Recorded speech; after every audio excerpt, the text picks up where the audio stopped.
Ah, la peste, il est là, la peste. Que t'es gitano?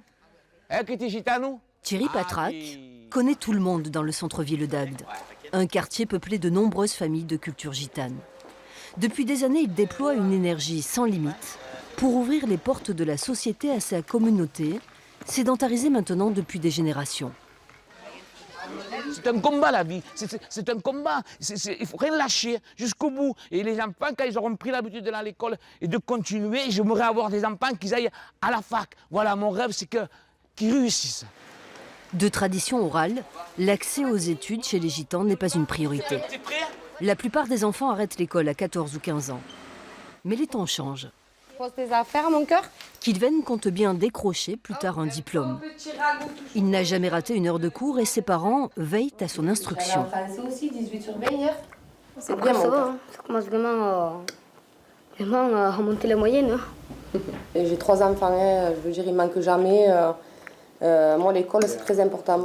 Mon père et ma mère, donc, ils ne m'ont pas poussé pour faire les études. Moi, j'avais un petit niveau, mais bon, je suivais, quoi. Par contre, nous, on fait tout pour qu'ils aillent au plus loin possible.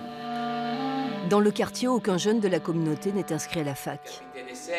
Le monde étudiant et le monde gitan demeurent étrangers l'un à l'autre. N'oublie pas que c'est eux qui commencent. Alors Thierry Patrac et son ami, le metteur en scène Benjamin Barrault-Croisman, ont décidé de provoquer un échange artistique. Et amener dans un camp de concentration.